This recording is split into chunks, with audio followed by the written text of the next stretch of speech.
This series of talks, Searching for Religious Self-Awareness, was recorded by St. Anthony Messenger Press. The speaker is Father James Basic. In trying to improve our religious self-awareness, it's important that we don't allow ourselves just to skirt around on the surface of things. It seems in life we're always in danger of living superficially, of just going through the motions, of letting the routines of life take us over. We get involved in the rat race of life, and it seems that we often don't take the time to sit back and reflect on what's going on. It seems difficult to try to become a better reader of our own story. And so it is important for us to take time and begin to reflect on some of the great questions that human beings have always dealt with, to try to get down to the center of things, the things that are important to us, the significant kind of questions. And one of those really has to do with our freedom, the question of what we make of our own freedom. In one sense, the question of freedom is a theoretical one. It's the question of, are we really free or not, or are we determined in our behavior? Sometimes we could argue about how our free will is related to our intelligence.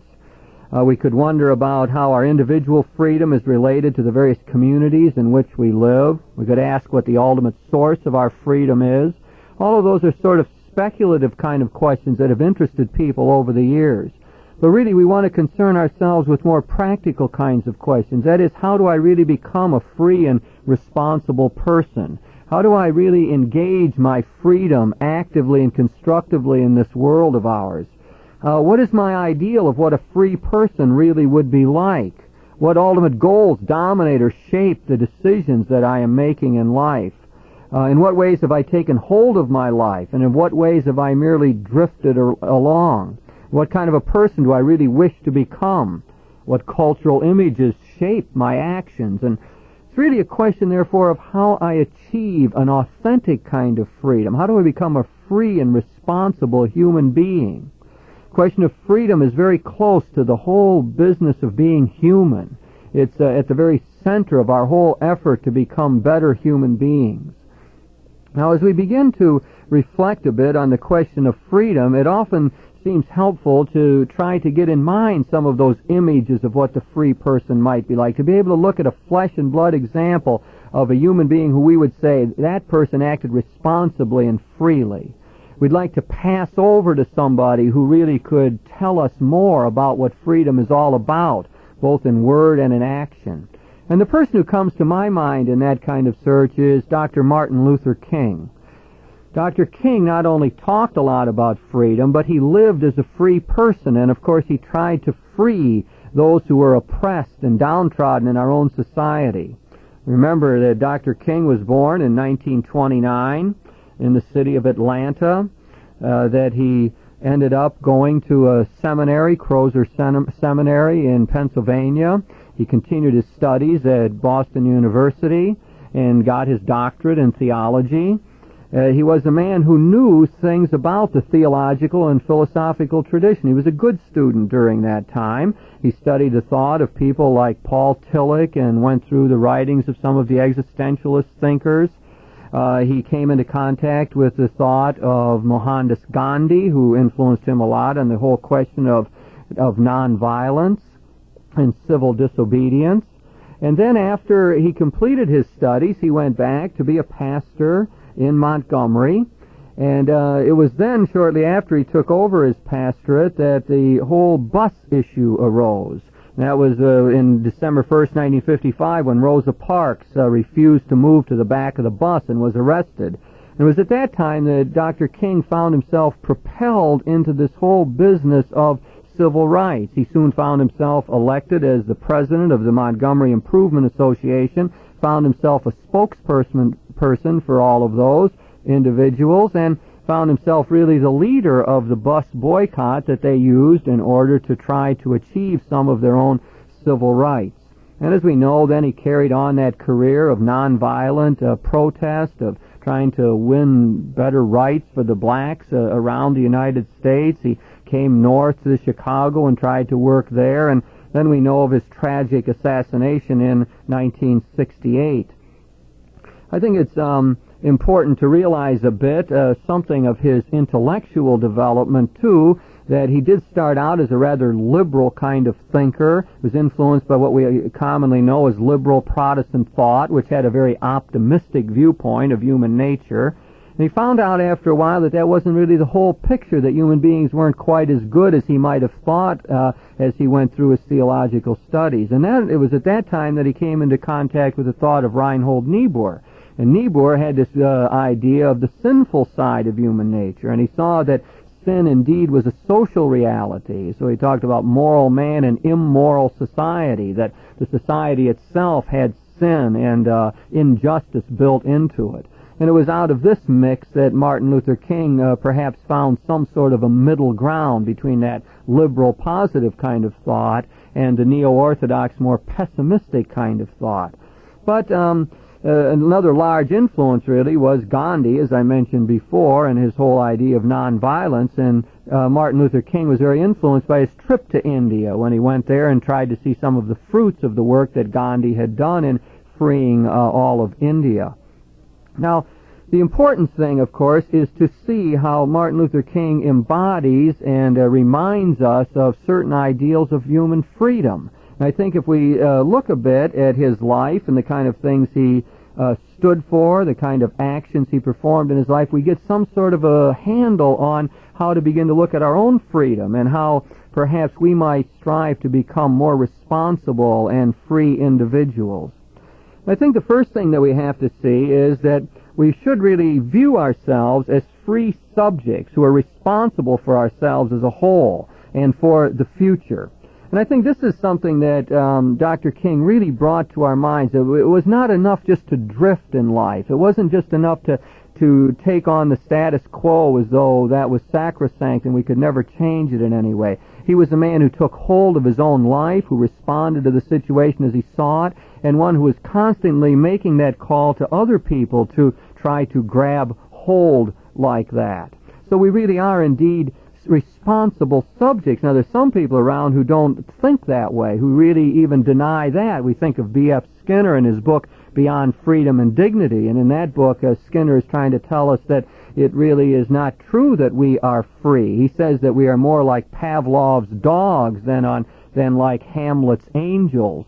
And I think that needs to be countered as well. His idea was that if we pretended like we were free when we're really not, that this really hurt us and we didn't get around to programming our behavior and the behavior of others as we should. But I think in any kind of Christian understanding of freedom, we have to reject that. And in fact, any true humanistic understanding of freedom says, no, we are responsible subjects. We're responsible for our lives as a whole. We have the job of determining what we're going to be forever. We have to, in one way or another, take hold of our lives. And so our freedom, first of all, is the matter of shaping my character and personality. Even if Skinner could show us that in many ways we are determined in life and that there are certain causal things that make us act in a certain way, we often still have this sense that however I can take up an attitude towards all of those givens, all those determinations in life, those things that seem to be pressing me in one way or another, all of the ways I grew up and was trained and so on, they might be influencing me, but I always have the opportunity of taking up an attitude towards that. I can either be mad about it or begin to accept it. So in this way, I think we begin to see indeed that we are free even if we are determined in many ways. I just thinking about Sartre's phrase that they were never so free as during the French resistance, during the German occupation, during the Second World War. He says we were never so free as during that time, despite the fact that their actions were circumscribed in many ways and they lived in a lot of fear and so on. He felt they were free because it was an act of will to overcome this occupying force, to show courage in the face of this terrible situation. That took effort. You had to pull yourself together and respond in a really courageous kind of way. So it is possible to be free, in other words, even if one is imprisoned, because one is able to take up an attitude towards that. Karl Rahner likes to say that freedom is really the capacity for the eternal. And what he means by that is that our freedom is not just the opportunity to choose this or that, to decide to go to a movie or not, or to eat a particular food or something else. It's not the capacity just to always change our mind and say, oh, I'm not going to do it the way I said I was going to do it. But freedom really is the capacity to do what is permanent, to make ourselves to be what we will be forever. Through our free actions, we are shaping our personality, determining our character. We're fixing it for what we will be forever. We are, through our actions on this earth, are deciding our eternal fate. And this puts a tremendous importance on freedom then, even what seems to be simple acts of freedom and small decisions and what we often call light matters and so on. All of those seem to have really a tremendous power and importance when we put it in this framework, that we are indeed shaping our personality or character. Sometimes people will say, well, it was just a little lie. It doesn't matter. Well, I tell little lies. That doesn't really amount to much. But in this perspective, we would say that we would never say that lying is just a simple or light matter, because the fact of the matter is that if we keep lying, someday we're going to wake up and say, I am a liar. I no longer tell the truth. I'm not able to tell the truth. I find myself to be an habitual liar. I have formed my character in this way. So we can begin to see that even little decisions have a great consequence. So we want to locate freedom, first of all, as this root capacity to shape our very character. We're sort of, Hubert Humphrey used that line. Hubert said to the little boy, who are you? And the little boy said, I don't know, I'm not finished yet. And it sort of represents this attitude. We're not finished yet. We're in process of making ourselves. We're in process of determining what we will be forever. And that indeed really is a heavy kind of responsibility to place on ourselves. Now, I think Martin Luther King, by his actions in life, really showed this. He was the individual who said, we can't just wait around. We can't drift in life. One time in that letter from a Birmingham jail, he had this sentence. He says, this wait, they were telling him, well, you should wait. We don't want to get into this too soon. You should put off these marches and so on. And he's arguing against it. He says, this wait has always meant never.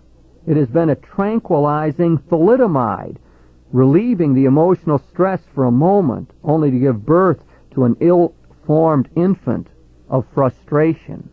In other words, he's telling us that if we just always drift and put it off to the future, then we really are not shaping ourselves. We're not doing what we should be doing. We're not meeting our responsibility. And of course, he said we're not going to wait. We have to move forward on this. And so Martin Luther King, I think, stands as an example here of the free subject, the responsible person who is not going to throw that off onto other people or say it's other people's problems, so on, but he's going to say, no, I must take hold and do whatever I can. And in doing that, he calls forth to us, whenever we're in danger of just saying, well, I don't care, or I'm just going to drift along for a while, or tomorrow is good enough, or when I get older I'll meet the challenge, or later on I'll get over this particular fault of mine. Instead of that, he's saying, no, we must really respond in the present moment and try to make ourselves to be the best kind of people that we can be. Now, I think the second thing that I want to draw from this passing over to Martin Luther King of trying to see the world through his eyes is the notion that we really have to challenge some of the cultural notions we have of freedom in the United States. I like the image of the Marlboro Man as being an example of the kind of freedom that is often celebrated in the United States. It's the cowboy image. In the United States, it's often thought that the free person is the one who has no ties. The free person is not bound to any other individual. They can ride off on the horse somehow. They're not beholden to anybody else. They have a true autonomy. I remember when I was working in a warehouse and was piling up Lucky Strike cigarettes, cartons of those, and I would pile up about 50 Luckies to every one Marlboro. And at one time, Marlboro put a man out on a horse and a tattoo and put that ad on television, and before long I was piling up more Marlboro cartons than Luckies. It was one of the most successful advertising campaigns in history because it really touched something deep and important in the American psyche, I suppose especially the American males. that freedom means to be unattached, to be detached from personal relationships, to be able to go off and do one's own thing. And I think perhaps this is really strikes a responsive chord in many human beings in our society. Really, that kind of notion has a long history. You have to go all the way back to the time of the Enlightenment, when people began to look at the various authority structures in their society and to say, well, I don't necessarily have to follow those. People were saying, looking at the church, for example, and saying, well, that's an institution, but I have to learn to think for myself. I can't just do what the church tells me. We found people rebelling against the given political order and structure of society. So it seems as though at that time of the Enlightenment, we began to move out of the medieval kind of world and into a world where people wanted to, at least in a beginning way, to do their own thing and to think for themselves. Many of the existentialist thinkers in the 19th and 20th century celebrated that idea. We can think of Kierkegaard and his whole idea that human beings have to somehow become individuals. I think that's what he wanted on his tombstone, the individual, the one who said no to Christendom as he knew it, the one who thought for himself and who tried to appropriate the Christian faith for himself. We can think of Friedrich Nietzsche in the 19th century also, who told us that human beings had to develop their own values, that God was dead now, this cultural absolute was gone, and if we were ever going to be authentic and real people, that we had to develop our own value system in life. And we think of the modern people like Martin Heidegger, 20th century, telling us that to achieve our authentic existence, we have to freely face our own death in life. And we think of Jean Paul Sartre and his notion that we are creating our own being, that existence really precedes essence, which means simply that we are creating ourselves, that we don't have a fixed essence, that we are making ourselves to be, again, what we will be forever. And I think that a lot of what we get in the modern psychology is really telling us the same kind of thing, that there is a way in we must individuate ourselves. Carl Jung talked a lot about that. We get a lot of the popular psychology today that talks about pulling our own strings and doing our own thing, and that the sky is the limit to what we can accomplish in life. So we have in the culture as a whole, it seems that Marlboro image, that image of the cowboy as really being the free person, has a long history. It's built up in our country. It's been part of our heritage, and it's gotten reinforced by a lot of the thinking in modern times, so that many intellectual and academic people as well talk that line.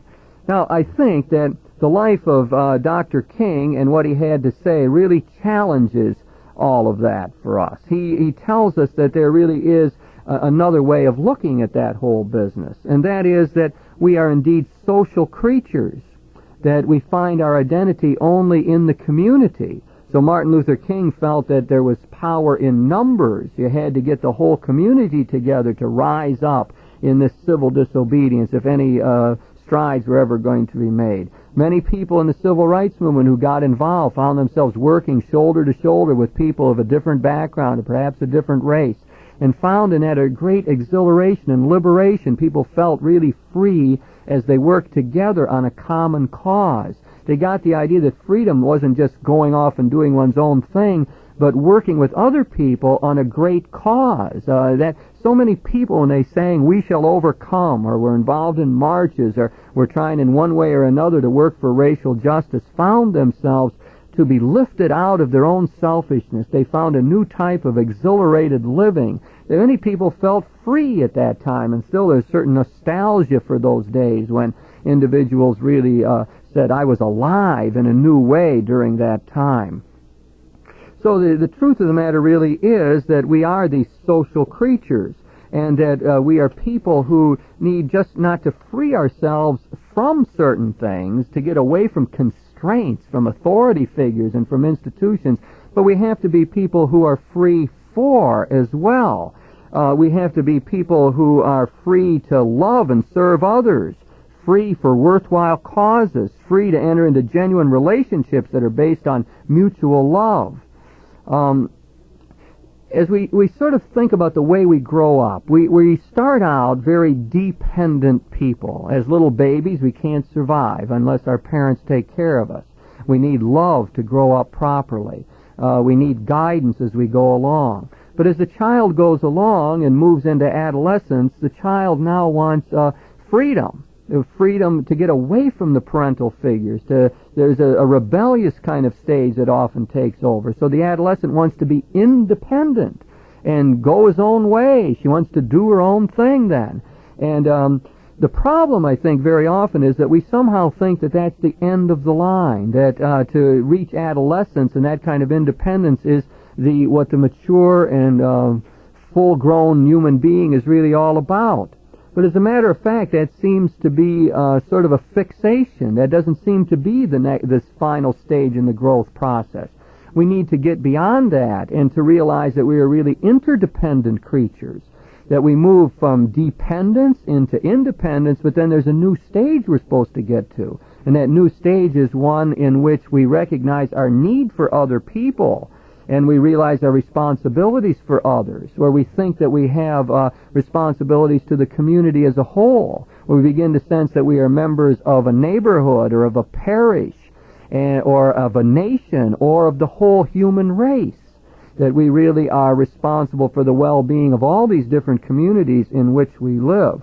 So what we're trying to do, therefore, is reach sort of a creative combination of independence and dependence, which we might term interdependence, so that the really free person has moved away from just being a cowboy or a Marlboro man on a horse and has moved into a situation where he can relate easily and smoothly with other individuals, where he's not afraid to say, I need you, or I'm dependent upon you, or I need help from you, not afraid to reach out to others and to show some emotion, and to say, indeed, I need you to achieve my own wholeness or integration. And by the same token, the free person is able to keep their own needs in some sort of check, keep their own needs in bounds, so that they're able to say, all right, you need me now, I can reach out and help you. I'll set aside my own selfish interests now and look to yours. I'll try to think about how I can help the other people who have a call upon my time and energy. So that this interdependence represents a fuller notion of what freedom is all about. And it's that which I think Martin Luther King really brought to our mind in many ways. He lived that out. He had his own temptations to withdraw from the struggle and to just live his own life. But he didn't give in to those. He had a bigger dream in mind that kept him going. And he kept saying, no, I have to try to help my countrymen who are so downtrodden and oppressed. He kept that side of it there, and he showed that he could find his own fulfillment in that work, so that much of his own satisfaction in life came from the civil rights struggle and from his general efforts to help create a more humane world. Now, we should look at other aspects of freedom that we find from passing over to Dr. Martin Luther King. And this is clearly comes from his work with the oppressed, and that is that a big part of freedom is to find alternatives in life. A big part of the problem for many people in the United States and throughout the world is that they are imprisoned in a given system, that there's no way out, as our popes have talked about the hellish circle of poverty that many people live in. Many people find themselves enslaved by political, social, and economic systems. Social sin is a reality in our world. Something like 17% of the people in the world have 80% of the world's wealth. We know that so many people right here in the United States live in the ghettos and are enclosed in that circle of poverty and just can't even figure out how to get out. You hear some of these people interviewed who have been looking for jobs for so long, and they just begin to give up. Despair begins to take over, and they just feel no sense of freedom because there are no viable options for them in life. And again, Dr. King's work with the oppressed was so much along that line. He wanted to secure the rights for the blacks in the United States, voting rights, economic rights, their civil rights, so that they would indeed have options. I think Jesse Jackson in our own time has taken up that theme, that the idea is that to open doors for people in the United States, and then the important thing is to be able to walk through those doors, to take advantage of these new opportunities. Although I think it's true that when people have found themselves locked into these enslaving situations for a long period of time, it really does get difficult to grab hold of one's life. So that in this whole analysis, we're finding that freedom is really a social kind of concept. Whereas it's nice to say that when we're imprisoned, we could indeed take up an attitude towards it and say, well, I'm going to remain free during the resistance, as Sartre said, that we can't expect everyone to be able to respond positively like that. And we can't think that that is a full-blown freedom. It seems if we're going to work for freedom in our world and achieve our own freedom, it is because we try to create an environment where people really have viable options, where there are opportunities to work, for example, opportunities to move to other places, to create a good neighborhood, to build a house, to be able to have the worth and dignity that's involved in taking charge of one's own life.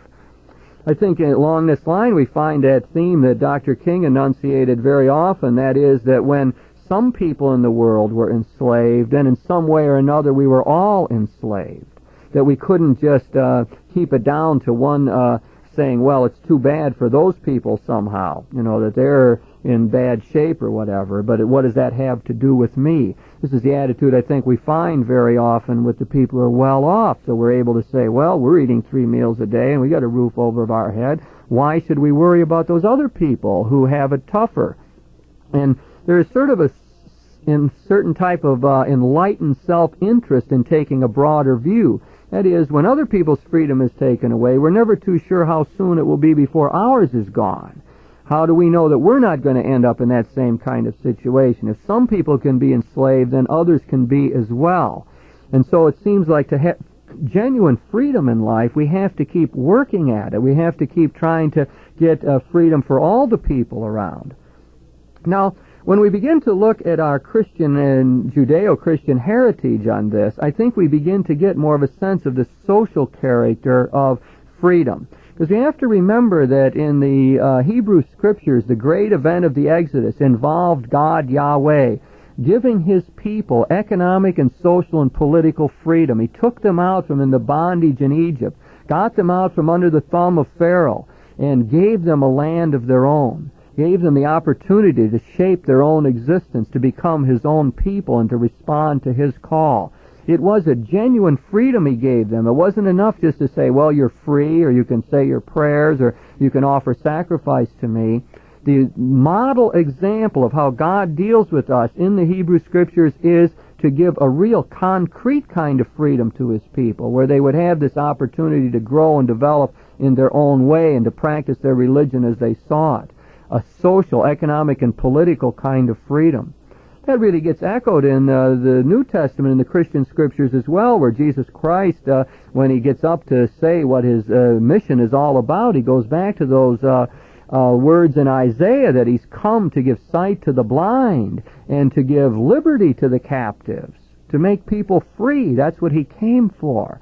Paul talks about the freedom of the sons of God, that all of the sons and daughters of God are supposed to have this inherent dignity and worth, that they need their freedom, that they have to have the power of the Spirit within them so that they can respond spontaneously to the call of God and live it out in the real world. So I think we see that our Judeo-Christian heritage gives us a sense of this larger notion of freedom, of a political and economic social freedom, a kind of freedom that groups of people have to have. We get the sense that if certain groups are enslaved, then in one way or another God's will is not being done. Kind of image of God that results from all of this talk is that God is one who is trying to free His people. God is one who is on our side. He's with us all the way. He's fighting oppression and enslavement wherever it is to be found. He doesn't want human suffering. He wants us to have the opportunity to use the talents and gifts that He has given to us.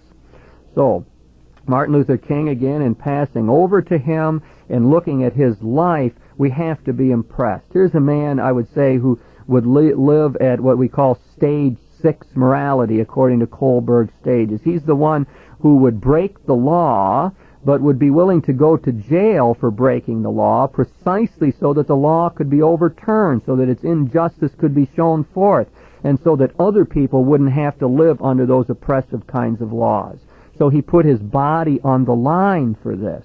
I think this is an important part, really, of trying to become a free person and a responsible individual. I remember addressing a group of people who were involved in one of the protest movements during the Vietnam War, and it was a question of symbolic kind of actions, and people were talking about digging a bomb crater on campus and so on. And I remember I was asked to speak to the gathering, and one of the points that I made was that the true prophet does not run away from his own actions, that the true prophets like Martin Luther King were ready to take the consequences for breaking the law. So it didn't make sense to run out in the middle of the night and dig this bomb crater and deface the campus and then go and hide someplace. That the real witness to the truth, the really free person, the person who's responsible, would go about digging the bomb crater and then being there to be arrested for this act, or in some other way to try to put the body on the line and not just let the axe sit there. I suppose if we think of many of the peace demonstrations in our own time, and we think of the Berrigan brothers, for example, people who are willing to go to jail for their principles so that they can get the situation changed. I think that really perhaps is what the legacy of Martin Luther King is. Now we have a fourth kind of notion here of freedom that I want to get from Dr. King, and that is that we need the dream to guide us. We need an ideal in front of us that will galvanize our efforts and to get us into action, something that will get us off dead center. Of course, when you use the word dream and think of Martin Luther King, you think of his great speech where he talks about the dream that he himself had, the great dream of living out the ideals of the founding of our country. And all those powerful words that he gave us, a dream about his children being with other children and living in harmony, black and white trying to work together, a powerful and beautiful dream. All the way along the line, it seemed like he functioned in the civil rights movement that way, always telling the people it could be better, always calling upon the dominant society to live out the dream that we professed in our founding documents, and to be true to that dream of our own nation and to the dream of the Scriptures where God wanted all people to live in harmony. Now, this highlights one of the problems that very often we have with freedom, and that is that we find ourselves paralyzed in one way or another, sort of impotent, unable to act in life. We find ourselves sort of getting the blahs, not really being able to get into action, getting tired of making decisions. I remember talking to one guy who had to do that all the time, and he just said, I'm going on vacation, I'm not going to make any decisions for 2 weeks, nothing. I mean, it's just, he's glutted with all the time having to engage his freedom. And I think very often that people sort of get into this mood generally, a paralysis of the will, a sort of a loss of a sense of personal responsibility. I think our culture seems to spawn this in many ways. We live a fast-paced and busy life, many demands made upon us. A lot of times it feels like a rat race, and you just say, boy, if I could just get out of this whole business, I'd be better off. I'd feel a lot better. A lot of times I think the world of television and advertising creates a sort of passivity.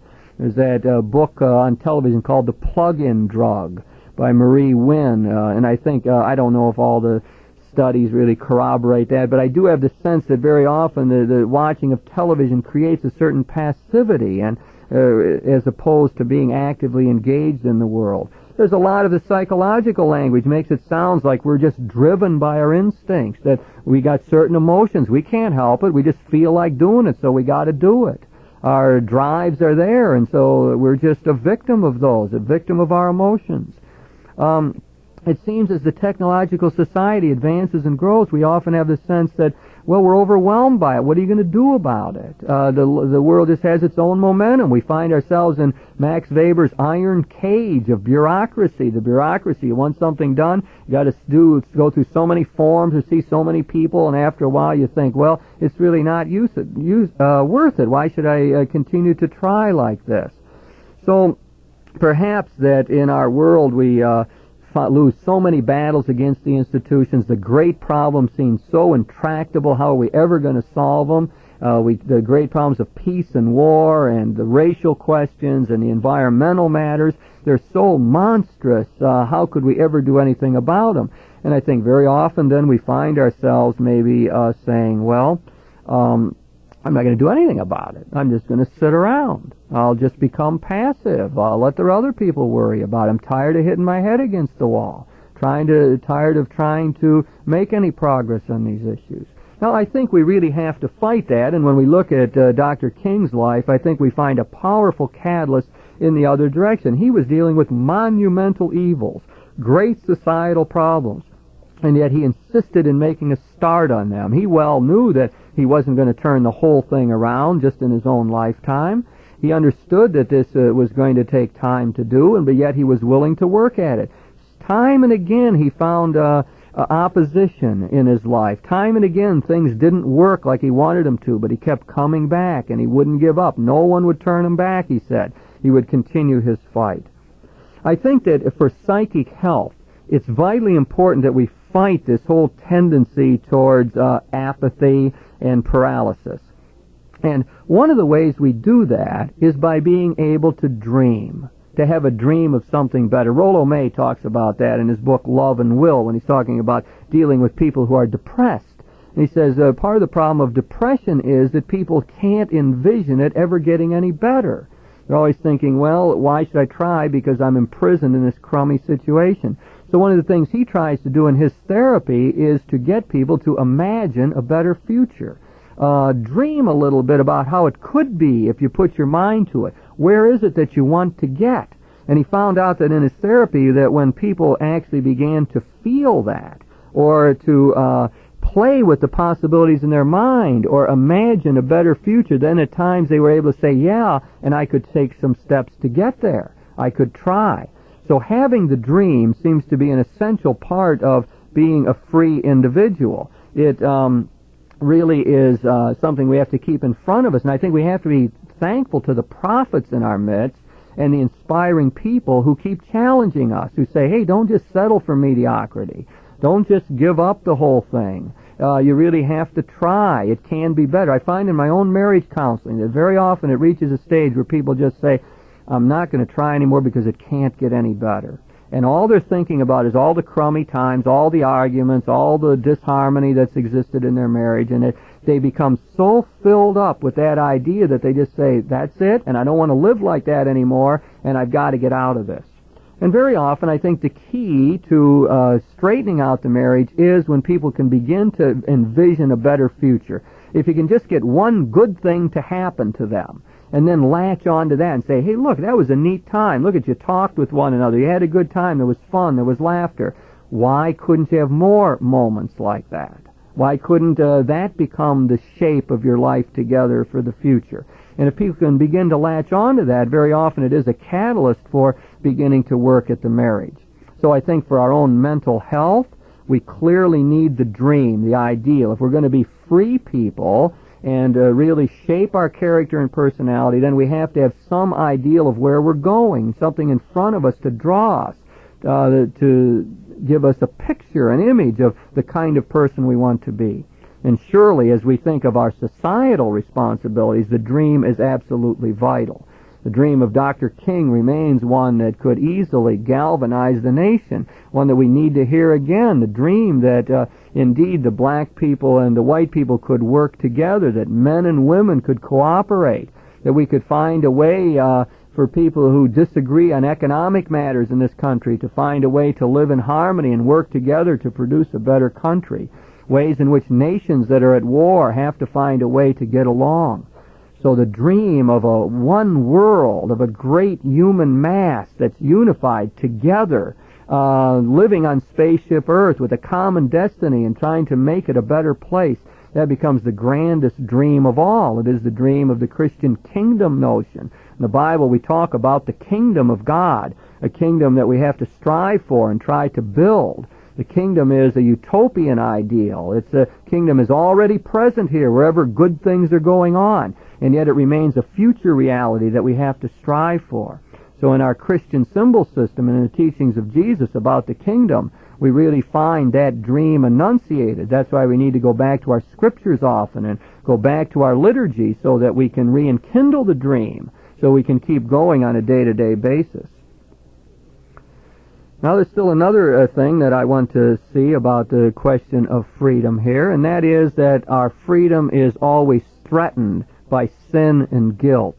And all the kind of idealistic talk I'm doing here about how freedom ought to be, we can't forget that it often isn't that way, that we are constantly threatened to fall back into an egocentric kind of approach to life.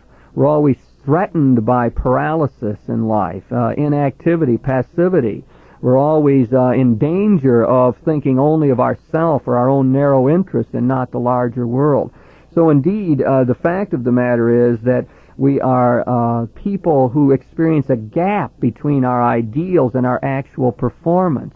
We can talk glowingly of freedom and of the dream, but we've got to learn to deal with the fact that we don't live up to it, either as individuals or as a society. And that's the way the human situation is. We have to recognize our own weakness in this. And I think that's where we get some sense of our need for help in life, that we need other people, that we need a larger community, that we need our religious tradition to help us. What we need most of all is the notion of a God who forgives us. Because when we do fall into sin, and when we fail to meet our responsibilities, then we're in danger of saying, well, I'm not going to try anymore. I'm going to sort of wallow in self-pity here. I'm just going to fall down and not get up again. And here's where we need the encouragement. This is when we find the need for the community. We need other people around who will say, that's all right. We all sin. We all make mistakes. But let's try again. We need the models that we find in the Scriptures. We need to look at that contrast between Judas and Peter. Both denied the Lord. Judas could not rebound from that, and yet Peter bounced back, began again, received the words of forgiveness from the Lord, peace be with you, and was able to function then as the leader in the apostolic community. So a realistic notion of freedom seems to be absolutely vital, the sense that it's threatened. It's always threatened in our own person and in other individuals, threatened by sin and by guilt.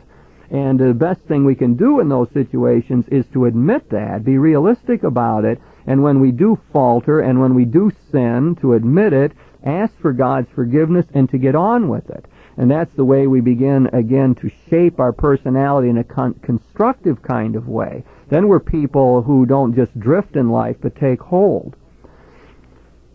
Martin Luther King clearly was one who was able to rise above the difficult circumstances of life. He continuously had to deal with the downs. He had to deal with a whole sinful situation in the world. And he had to deal with his own mistakes and failures like every other human being, but he didn't get bogged down in that. He constantly felt that indeed it was possible to make progress. So again, by passing over to Martin Luther King, we get a picture of freedom. We want to understand this ideal. The question at hand we've been dealing with is, how do we indeed achieve a genuine freedom in life? It's a practical question. It is a religious question. It forces us into the very depths of our being. And it forces me to ask myself, what kind of person do I want to become? How can I become more responsible? How can I be a better member of the various communities? Because I am indeed a free subject. I'm called by my God, and I must learn to respond completely and wholeheartedly. All rights to this talk are reserved by St. Anthony Messenger Press, 1615 Republic Street, Cincinnati, Ohio, 45210. This series of talks, Searching for Religious Self-Awareness, was recorded by St. Anthony Messenger Press. The speaker is Father James Basic. It really is important to be in the business of trying to improve our religious self-awareness, trying to get more in touch with the depth dimension of our ordinary experience, trying to bring into our conscious life the things that often lurk on the edge of our consciousness. It often helps in improving our religious self-awareness to get involved more with questions outside of ourselves, at least to be able to look at other people and to see how they have dealt with some of these great mysteries that have engaged all human beings throughout history. Now I'd like to turn to the question of how we experience mystery in our lives. Put in older classical terms, it was really often phrased in terms of, well, how do I experience God in my life? But one of the problems in the modern world is that the very question of God has become a problem for many people. Whereas if I simply say to some people, well, how do you experience God? Their reaction to me might be, well, what do you mean by the word God? Or other people might say to me at that point, well, you mean that one who is up above us all and who intervenes periodically. Well, he never intervenes in my life, therefore I don't have any experience of God. So there is a problem, in other words, in the very way that we ask the question. And to pose it just in terms of, well, how do you experience God in your life probably isn't going to work very well. So we need another way, more neutral way of posing the question, so that when we begin to look at our experience, we don't rule anything out too quickly. We could say, well, how do I experience the transcendent in our life? That word might be helpful, but I prefer the language of mystery. It is the language that Karl Rahner has used in his own writings, and it seems to me to have certain advantages. So if I ask myself, how do I experience mystery in my life, I seem to be open to many different ways in which that might happen. I want to probe all of my human experience to see if there are not hidden depths there that I have often obscured.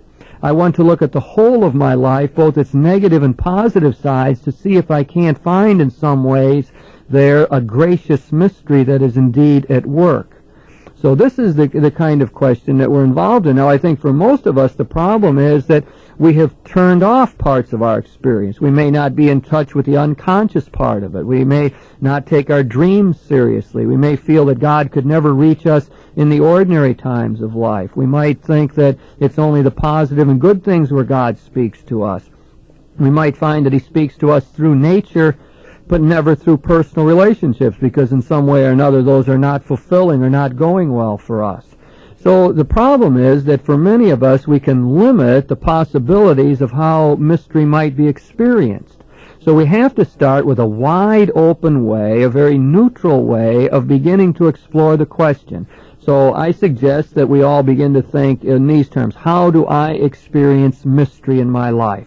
How does the uncanny, which produces both awe and wonder, come to me? Where do I find the extraordinary right within the ordinary in my own existence?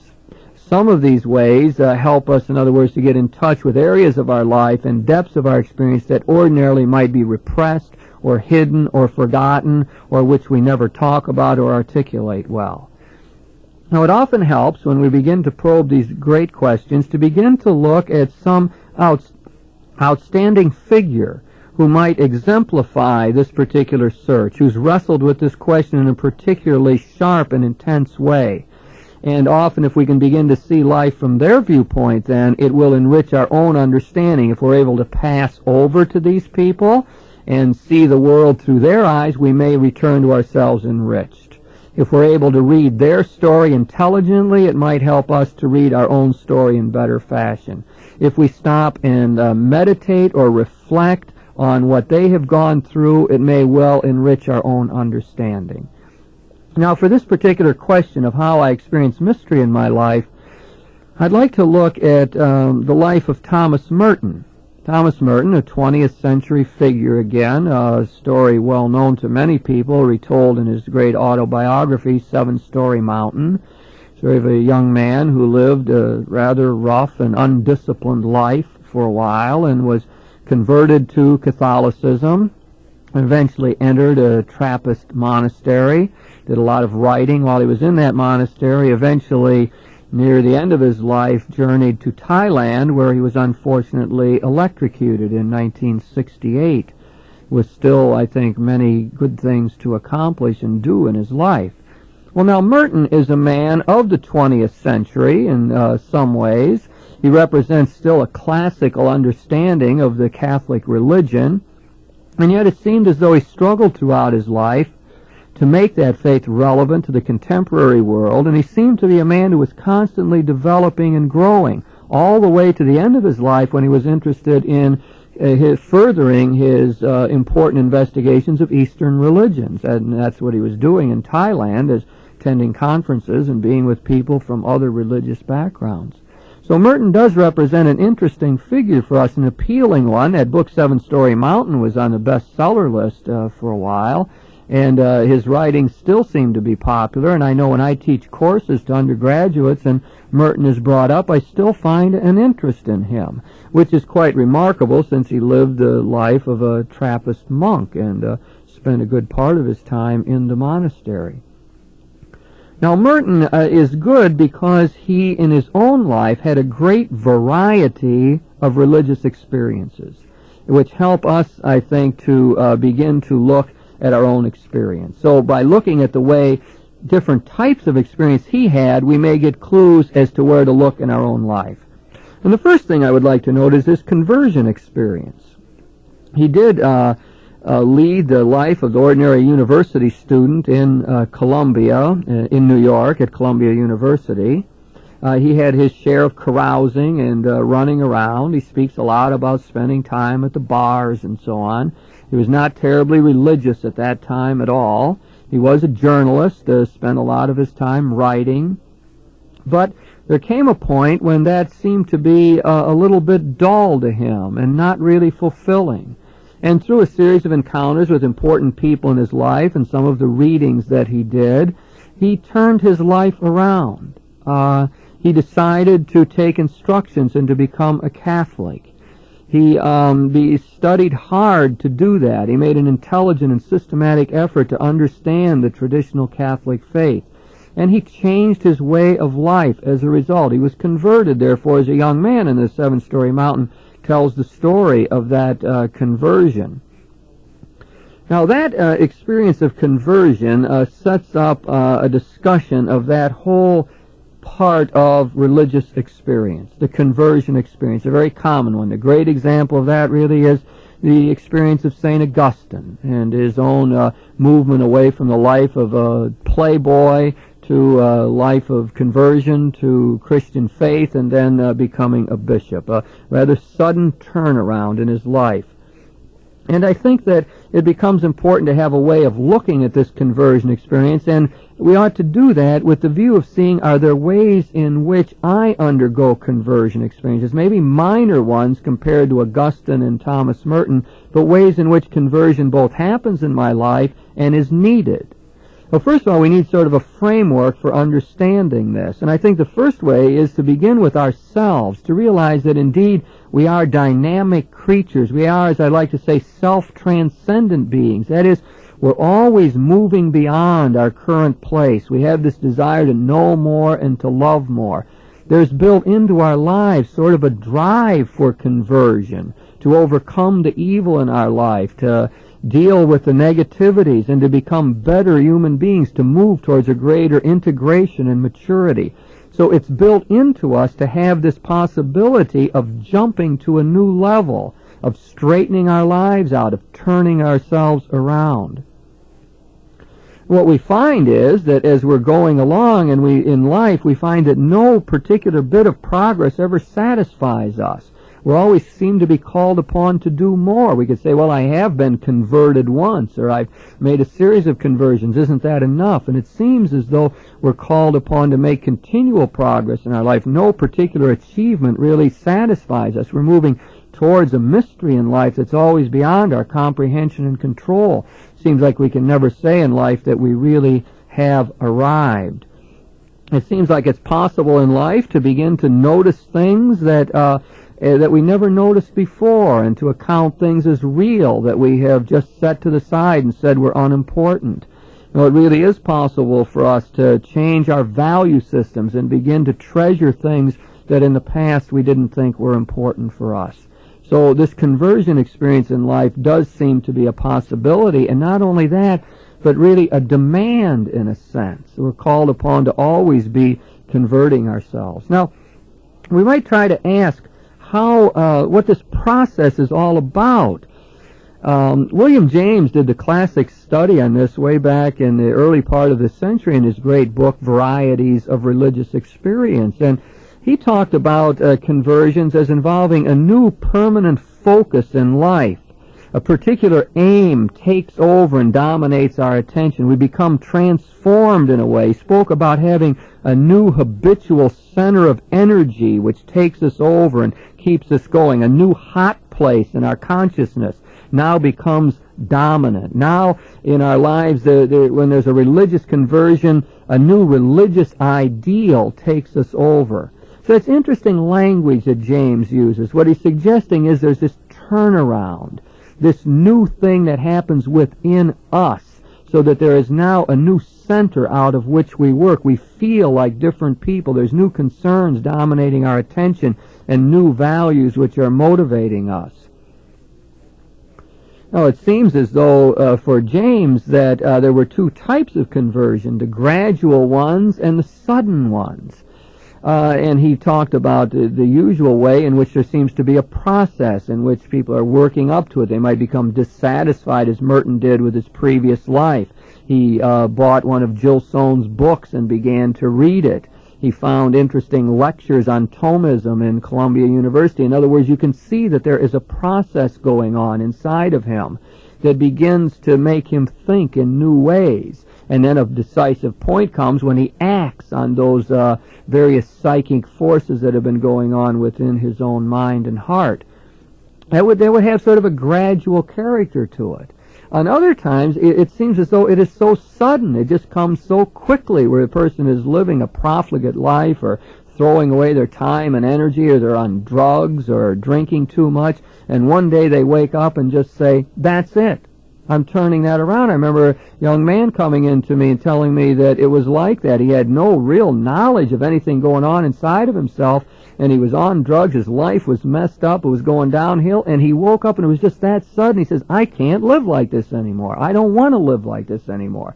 And he really did begin to turn his life around, and seemingly with no real preparation. Now, James was of the opinion that what was happening in people undergoing sudden conversions was that their unconscious was at work. There were other factors going on. Maybe the dissatisfaction was brewing down there someplace, and a new way of life had presented itself. Maybe this young man had met some other person who was living a better life and showed a new way of doing it. Or maybe the taking of the drugs began to somehow mess him up in a way that he hadn't anticipated. But anyway, James was of the opinion that there were hidden things going on, and that the sudden conversions were not as sudden as one might think. But I think his great value to us is that he gives us some sense of this process that is going on, and a language or a way of talking about it that would enable us to sort of be on alert for ways perhaps in which I find myself involved in such religious conversions. That maybe I could try to heighten my own ability to achieve this, maybe by increasing my emotional sensibility or trying to be more in touch with the unconscious at his work, being aware of my dreams and so on, trying to be willing to listen to other people who may have good ideas and so on. Maybe there's people around who are calling me out of myself or calling me forward, or saying, become a better person. Perhaps your spouse is doing that, or a teacher is doing that for you, or a student who really in either explicit or more subtle ways is saying, hey, you could do better. You could be a better kind of person. So I think we sort of need to be on alert for those demands or calls to convert ourselves. I find other illumination on this question of conversion from the thought of Bernard Lonergan, who helps us to understand that maybe the conversion experiences are really of different types, and there's different elements involved in it. So we could distinguish out, following Lonergan, 4 different kinds of conversions that would happen: an affective, an intellectual, a moral, and a religious conversion. Now let's talk a little bit about each one of those. First, we would talk about the affective conversion, which means that somehow we're becoming more open to our emotional experience in life. That very many of us live blocking in some way on our emotions. so that we either repress the negative kinds of things or we're not able to enjoy the good things of life. And you find some people who can't laugh easily. You find some people who can't cry easily. So in one way or another, it seems that many of us feel blocked in our emotional life. So an emotional conversion experience would mean somehow that we've learned to be in touch with that. It might mean that I am crying where I couldn't cry before. Or sometimes I always can tell when people are getting healthier who have psychic problems because their laughter changes. The laughter becomes deeper and richer very often because now it's more spontaneous, and the blocks to feeling this good sense of life have been removed. What this would call for us to do is to stop and think, is the mystery element of life somehow working within me through my emotions? And am I somehow cutting that off or blocking that and not aware of this call? So to have an emotional conversion in the or an affective conversion, the way I'm talking about it here, would simply mean that I am now more in touch with my deeper feelings and more responsive to them and more willing to try to take them into account in building my life and trying to perform more effectively. Now, the second type of conversion that Lonergan would suggest is an intellectual conversion. This would be the decision, in a sense, to take responsibility for my learning as an adult. This would mean that I would say I'm going to try to avoid prejudices in my life, try to put aside the biases that usually cloud my judgment, that I would try to overcome the oversights in my life, the things that I habitually don't look at. It would mean that we would try to transcend appearance and try to get at what is really real in our lives. An intellectual conversion means, I think, that we would be willing to think for ourselves. We would really, much as Merton did. See, Merton was just going along with the crowd, doing with what the other people seemed to be doing. And it seemed at some point he felt the need to think for himself, to decide what I want to make of my life. Do I just want to drift like this, or do I want to take hold and do something worthwhile with it? So I believe that here that Merton again would be a guide to an intellectual conversion. He did reading and connected with it. He took instructions in the Catholic faith so that he could make an honest kind of decision about what he wanted to do. Again, it would ask us to check ourselves out. Do we do things just because they feel good? Is it really true that all of our emotions are appropriate and we just have to go along with them? Is it true that every bright idea we get really turns out to be valid? I think we have to say no. Those need correctives. Intellectual conversion would mean we would try to be reasonable about our lives, try to make good decisions about what ought to be done. Now, the third kind of conversion would be a moral conversion. This would be now a decision to act in a responsible way, to try to transcend our own self-interest and try to act on behalf of other people. Moral conversion in life would be the type of thing we do when we break out of our selfishness, when we move from adolescence. That's one way of thinking of what happens moving from adolescence to adulthood. There is a conversion away from self-centeredness, of being self-conscious, of always worrying about one's image and how I'm coming across to others and being worried about peer pressure and so on, to moving to a stage of adulthood where we now decide to act for others, where we become more loving, benevolent in our attitude, where we think I've got to serve in this world or make a contribution in this world of mine. So I believe that we could all again look at where there are needs for moral conversions. Where do I lack responsibility? I was with a woman the other day and we were in a meeting and she said, she was giving a committee report, and she says, I really feel as though I was not responsible in this situation. And I think it was very refreshing to hear that. She was taking responsibility for the fact that she hadn't handled something well, and said it quietly, and I think without excessive guilt feelings in a group. I didn't act responsibly, and I think all of us would probably have times when we ought to be willing to say that, when we've failed to take responsibility for our own lives and for the decisions we're making and for the things that we owe to others. Now, the fourth category of conversion would be what he would call a religious conversion then. Now, here brings in the explicit element of God. This would involve a surrender to God.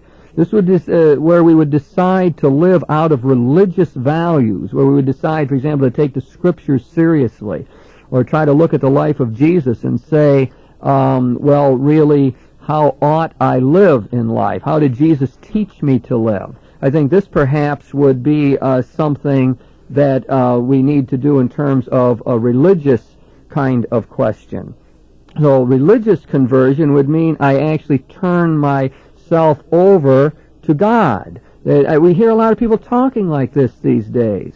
We recall where people say, I found out I could not handle life myself, that it became too much for me, and I turned my life over to God.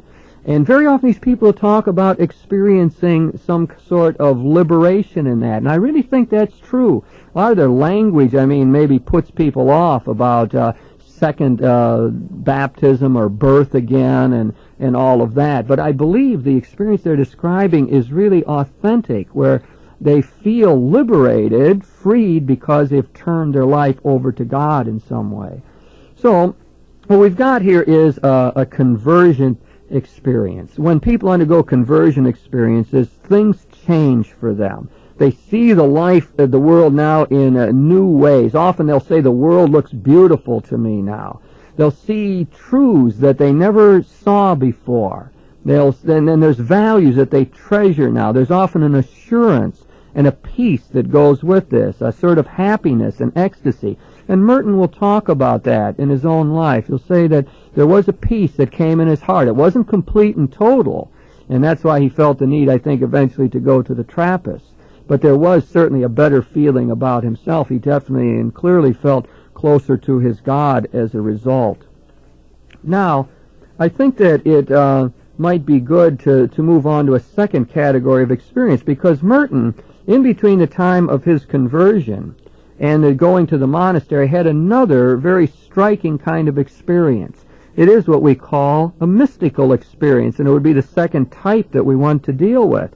Now, there was a time after his conversion when Merton traveled to Cuba, and he did spend time looking at churches and so on. He traveled around, and then there was a Sunday morning when he ended up in the church of St. Francis in Havana. He had been to communion already in another church, but he came to hear another Mass, and the building was crowded, and up front there were rows and rows of children who were all crowded together. He wasn't really sure if they were making their first communion or not. But then came time for the consecration. The priest raised the host, and then he raised the chalice. When he put the chalice down on the altar, suddenly a friar in his brown robe and white cord stood up in front of the children, and all at once the voices of the children burst out their statement of faith, I believe in God the Father Almighty. And it was that creed and their cry of that, in Spanish of course, that really struck him. And as this happened, he recounts his experience this way.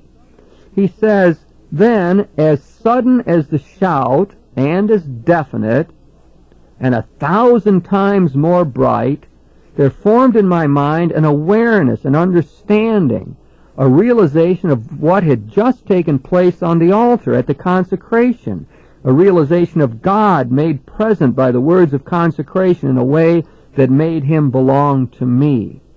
But what a thing it was, this awareness. It was so intangible, and it struck me like a thunderclap. It was a light that was so bright that it had no relation to any visible light, and so profound and so intimate that it seemed like a neutralization of every lesser experience. And yet the thing that struck me most of all was that this light was in a certain sense ordinary. It was a light. And this most of all was what took my breath away, that was offered to all, a light that was offered to all, to everybody. And there was nothing fancy or strange about it. It was the light of faith, deepened and reduced to an extreme and sudden obviousness. Now that would be an example of a classical, mystical type experience. And I think that it points our attention again to the ways in which perhaps we might find mystical experiences in our own lives. Perhaps not as full-blown as the one that Merton went through, but indeed I believe that we could all find what Maslow called peak experiences in our lives, moments of integration and peace, We should remember that mystical experiences really have nothing to do with seeing visions or hearing voices. They're not the same as apparitions of Jesus or the Blessed Virgin Mary. Mystical experiences have as their major point the sense of the unity of the world. It was, as Merton said, there is often described a light that infuses everything. There is a sense that all people and all things, the whole of the created universe, hang together, that they are of a piece, that there's an inner unity that often escapes the ordinary superficial glance at things. Religious mystical experiences, therefore, are often give one a sense of the commonness of the human situation. After mystics have these experiences, they often have a greater feel for people who are different, because in their mind they see the underlying unity that really binds all human beings together.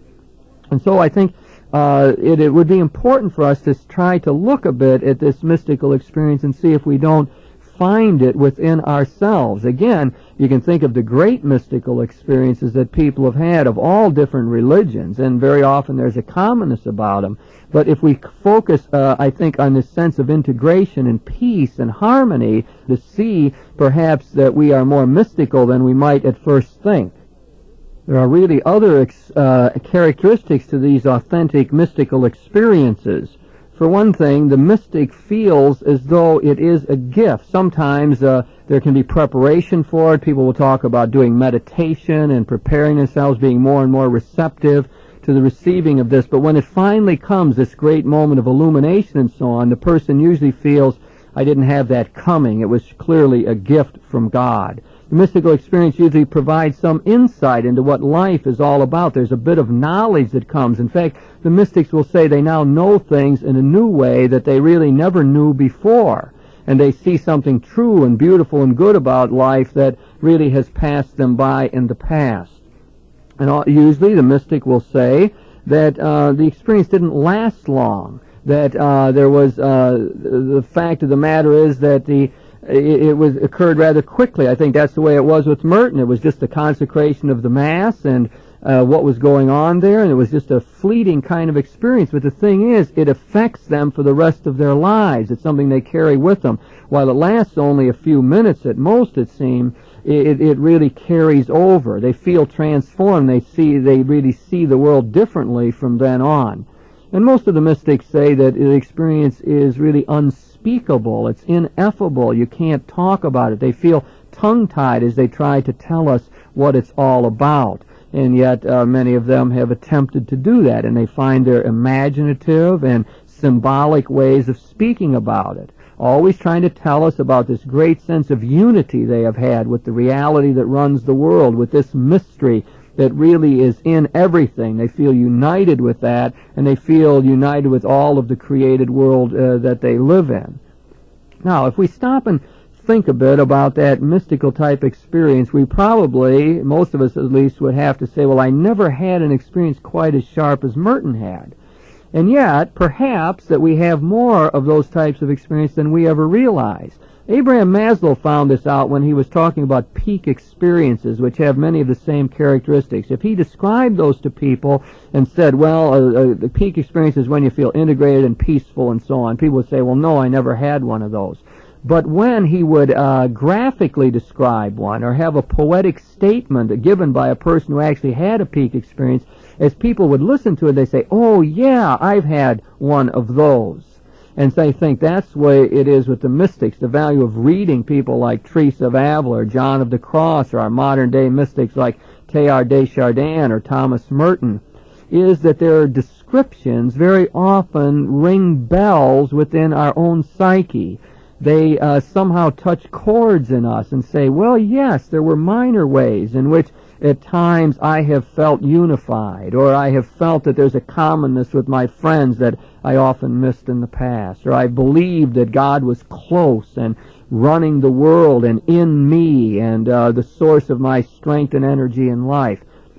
So what I think talk of mysticism would do is alert us to the ways in which our own good experiences in life, our positive experiences of integration and wholeness and peace, may well be coming from a source beyond ourselves. It would be alerted to sometimes say, thank you in those joyful moments. I appreciate this time when I end up feeling good and when I am at one with other people, with nature, and with my God.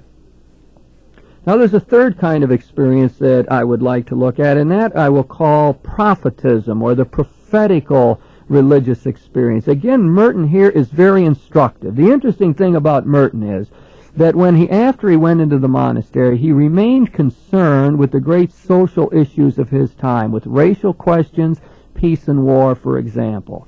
Now, before he went into the monastery, he was into that world. He had a fleeting period of time when he was a Marxist, and he had times when he worked in the inner city in New York and tried to help people. So he had a developed social sense, or at least a beginning social sense.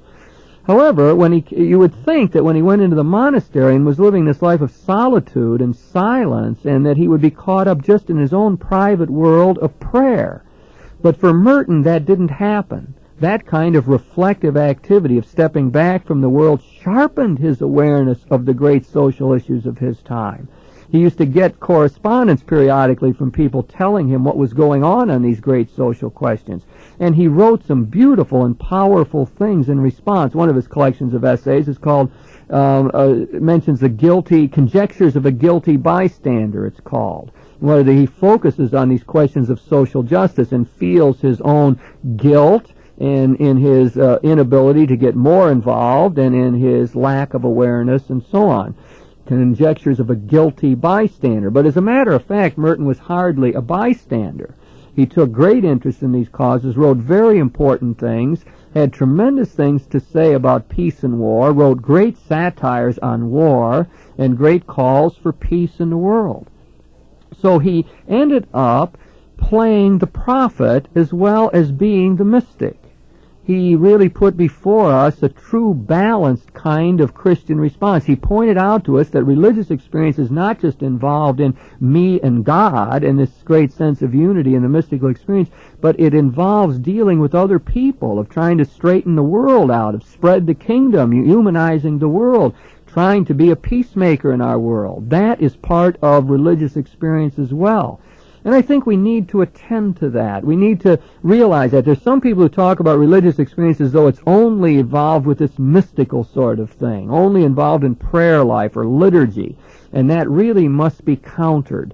I think the truth of the matter is that some people have found their finest religious moments in being involved in the social apostolate. Some people who were on marches or stood up for causes, or perhaps did as simple things as writing letters to their congressman about particular social questions, have found in that an intimation and a clue to the presence of mystery. Some people who have been working side by side on some social issue have reported that they felt a sense of solidarity. They felt lifted out of themselves. They felt dedicated to a cause bigger than themselves, and there was an exhilaration and a liberation involved in that. Now, the prophet also has very negative experiences. The prophet often is the one who senses the distance between how it ought to be and how it really is. The characteristic phrase in the scriptures of the prophet is, "Thus says the Lord God." And the prophets like Amos, for example, were people who were passionately concerned about social justice. So very often the prophet, or the prophetic experience, feels the pain of the suffering in the world, feels the difficulty that people are going through, feels an empathy with the poor, the oppressed, the marginalized, and senses that, hey, we ought to do something about it. So the prophetic experience should not be set aside as an inferior experience. The prophet feels the transcendence of God, the fact that the mystery is in judgment upon the world, that the mystery is greater than we are, that there's a creator who's running this world, and he wants it to be right. He wants us to live in harmony, and yet very often we're not doing that. And the prophet senses the sin, the guilt, the judgment of God in the world and speaks out. And that's what Merton did, spoke out. And I think that calls us again to say, couldn't there be perhaps more prophetic religious experience in my own life? It isn't true that I would somehow get further away from my God by helping the poor or working for peace. Just the contrary. Doing those things is precisely the way I would encounter my God, come closer to the one who calls me always to move out of myself and to move into a real sense of solidarity with other people, working on behalf of social justice. So we have that third kind of category, the prophetic religious experience. Now, I think that perhaps we could go on and to really come up with other kinds of categories of experience. One that I would try to point out here is religious experience that is bound up in the ordinary.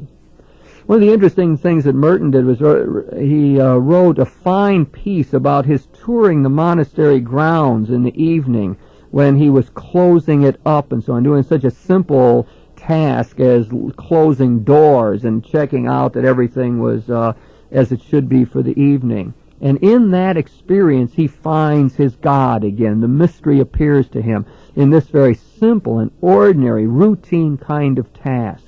And that would alert us again to another type of religious experience, if I can call it that, is finding the extraordinary in the ordinary. The mystery often appears to us in the things of life, in the simple things. I feel that many people miss a big part of religious experience because they're looking for the extraordinary thing. They're waiting to have this strong mystical experience or this great insight into what to do about social justice or getting knocked off their horse or something. Whereas the trick of the matter is to be attentive to the deeper meanings in our ordinary activities, so that the mystery is to be found in family life, and mothers trying to be patient with their children, and fathers working hard and putting the bread on the table, and all of the fights and disagreements that go on in family life and the attempts to reconcile that. All of these things can be the catalyst for the presence of the mystery for all of us. It means being attentive, for example, to our personal relationships, common part of our whole existence. We interact with other people all the time. And how often do we find God precisely in that kind of interaction? That would seem to be a really important place to look. In fact, as we look at our ordinary experience, perhaps our personal relationships with others would be a prime place to look, because other human beings are inherently mysterious, because a lot of our strong emotional sense in life is bound up in being close to other people. A lot of times I will, on retreats and so on, I will ask people to try to probe their personal relationships for these intimations of the presence of mystery. And I will take people through a process in which I will ask them to write down one really striking encounter with another human being. And it doesn't, again, have to be some extraordinary thing, but something that was significant, meant a lot to them. And I ask them to write that down. And we begin to reflect on it then. And I give them some clues as to how to look at it. I will give them a little analysis of human love, for example, in which we talk about love as the ability to break out of our own selfishness, to try to want the good of the beloved, to try to want the other one to reach individuality and full personhood, the sense of mutuality that goes on, the sense of giving and receiving. In other words, a little description of what human love ought to be about, and then ask them to analyze the experience from that particular viewpoint. Now, after doing that, then I would ask them to see what kind of image of God would emerge from that. I mean, once you look at the way there was love in this relationship and the way there was some deeper dimension, how would you image God? How would you end up describing the God who was revealed to you precisely in that experience? So some person may say that, well, the striking experience they remember is when another person forgave them. They were really guilty, and when they came up, they expected the other person to really yell at them and be down on them and so on. And the other person, instead of doing that, said, hey, that's all right. They tossed it off and said, let's start over again, and let's not worry about what happened there. They didn't demand any big explanations and so on. That would be a very liberating, good experience in life to have another human treat us like that. Well, the image of God that emerges from that may well be the image that Jesus portrayed in the prodigal son story, a God who's marvelous in his forgiving capacity, a God who's just madly and improbably lavishing his love upon us, who's always says his first word to us is peace and start again. So that kind of image of God could well come to mind. And then what I ask people to do is somehow to relate that to some story in the Bible. For example, the prodigal son story, as I suggested. To try to root that in a larger tradition, to try to find words for explaining that deeper experience. So what I've asked people to do, in other words, is to reflect in a deeper fashion upon an ordinary experience involved in a personal relationship, to try to mine the riches of it, to understand the workings of love there, to see the mystery operative, and then try to link that with an image of God, a picture of God that emerges, a description of God, and then to try to see how that goes along with the tradition in which we were raised. Now this would be an exercise that is meant to help us to probe this deeper dimension of what is going on with all of us, I think, to get us in touch with the mystery. Now, as we go through all of this, I think there really is true to say that there's really two different modes or types of experience that emerge. Put it this way. We could talk about a boundary experience or an ecstatic experience. I'm borrowing that language from David Tracy, among others. But that there's certain kinds of experiences where we sense our limit or boundary, that we can't handle it. There's a sickness we can't get over. I'm not smart enough to deal with this. There's not enough love in my life. Finally, the great boundary is death. These are limit experiences or boundary experiences where we run up against the limits of what we are able to do. And when we do that, it seems like we're thrown back upon ourselves, where we begin to sense the inadequacy of our own resources. We begin to sense that we're dependent upon a power greater than ourselves. And when we deal constructively with those boundary situations, I think we clearly have a religious type experience. We have an experience in which somehow we feel that there's a power greater than ourselves that helps us to deal with all of those limits that are always plaguing us. This is really, although the experience is quite negative in a way, and we feel bad about it in some ways, there's a ray of hope underneath it. There's a power and strength that's sustaining us in the midst of that. Now, the other type of experience is the ecstatic one. This has a more positive side to it. This is the full-blown, this would be the mystical experience where God is seen to be close. Put at a lower level, it's just the sense that things are right with the world. Peter Berger says that when the mother picks up the crying baby and holds it and says, okay, honey, that's all right, that is this affirmation of this ecstatic type experience. What it's saying is the world can be trusted. It's okay. And there is a God who's at work in this world. It doesn't mean that the youngster will never be sick or isn't in pain now. It means overall the world can be trusted. There's a good force at work. There's a gracious power. And this is what's behind all of our ecstatic experiences. Now, I think there's a couple dangers to that. One is that sometimes we forget to thank God in those good experiences. We don't link it with God. We just think life's going great. It's really smooth now. Terrific. But what we ought to learn to do is to attribute that to the great gracious source that's giving us all these things. And with the boundary experience, our thing is often to look on the negative side of it, to feel down, to feel like life can't be handled, to get sort of despondent over it. Whereas these negative things do have the power, same kind of power, to open up the mystery to us, to get us in touch with the one who's really running this world. Well, we've looked at all kinds of religious experience. Our question has been, how do I experience mystery in my life? Then the suggestion is that there's so much more to it than meets the eye. The extraordinary is always lurking within the ordinary. The uncanny is there to give us awe and wonder. The mystery is all around us, and what we've got to do is open our eyes to that, be alert to it, try to hear the voice of God who's calling us, try to see His presence in the whole world, and feel the divine power that's warming and strengthening us. All rights to this talk are reserved by St. Anthony Messenger Press, 1615 Republic Street, Cincinnati, Ohio, 45210.